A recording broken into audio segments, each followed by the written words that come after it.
welcome from the Auto.AI 2018. My name is Maria and I'm standing here with Ali.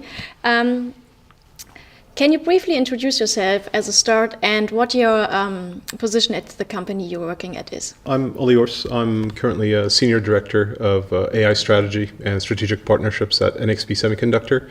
And I've been with the company for about 3 years. Prior to that, I was with a startup that was somewhat in the space, more on the vision processing side of things. And since then, I've mostly come over from the hardware design and processor design side, moved more into algorithms and autonomous driving and autonomous solutions and vision processing with AI are all intertwined right now. So it feeds really well into my background. How can machine learning help to achieve like the functional safety that we heard so much about at this conference? With machine learning, you get a lot more ability to analyze the data and deal with the data at a much deeper level than you would maybe with more traditional methods that you would have. So use of AI and use of machine learning allows you to process a lot more data, a lot more environmental input, much faster and with deeper understanding extraction. So what solutions do you and your company offer to address these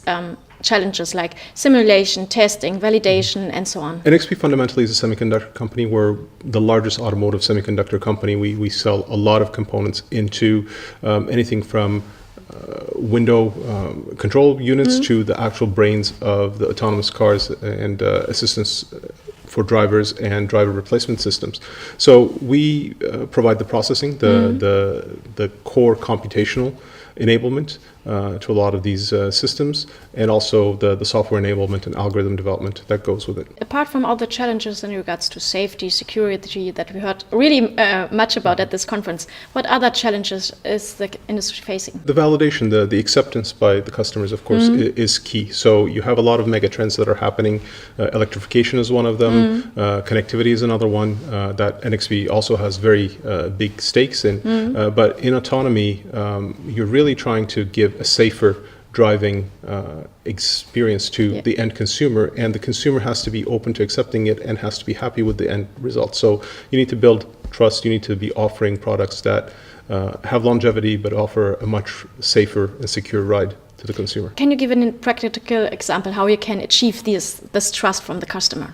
So you need to build on the existing, pedigree that we have in providing automotive solutions. Like I said, it needs to be a safe solution. So that comes from having a secure device, no accidents due to security breaches, no accidents in the device due to device failure. So it has to be an automotive grade production.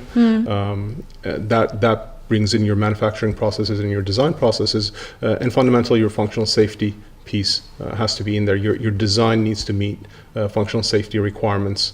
You need to be able to provide enough fault tolerance and resiliency and robustness in the solution so that the end result, the actual car that the consumer gets, is safe and secure. Can autonomous driving really save smart mobility problems we have right now? Something like packed cities or a lot of traffic accidents by young or old people alike, or people who are under stress and something like this. So is this something that autonomous driving can save or solve in the future? I think definitely assistance systems will help with one of the problems that you mentioned of maybe younger drivers, less experienced drivers, or drivers with reduced abilities in later years of their life, or actually in times where we have some injuries even. You might not be able to drive as well as you normally do, let's say. So assistive systems definitely will help with that, and autonomy might relieve you from certain things. So we want to get to a stage where autonomy and AI allows the autonomous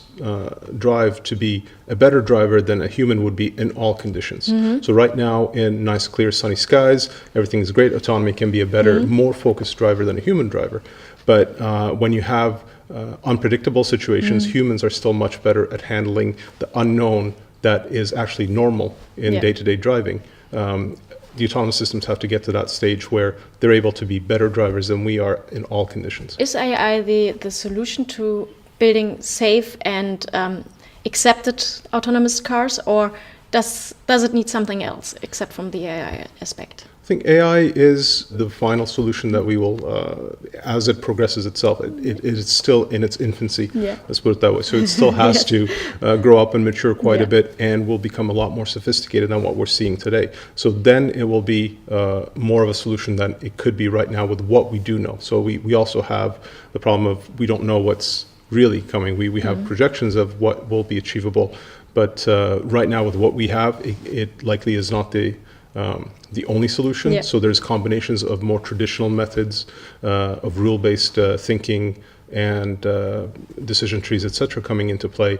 But AI will likely take more and more of the pie as it moves forward to become a more robust and mature solution. How do you like the conferences so far? The conference is going great. I think it's a very good mix of experts in the domain. I see there's a lot of similarities in thinking, so it also shows that there is a consolidation in the industry of what is needed as next steps, where are the gaps. And I see some very interesting companies trying to offer solutions into those gaps, and also a lot of interest in some colleagues that are not exactly in the same domain expertise that I am, and very enjoyable talks so far. Thank you very much, and I hope you enjoy the rest of the conference. Thank you. Thank you.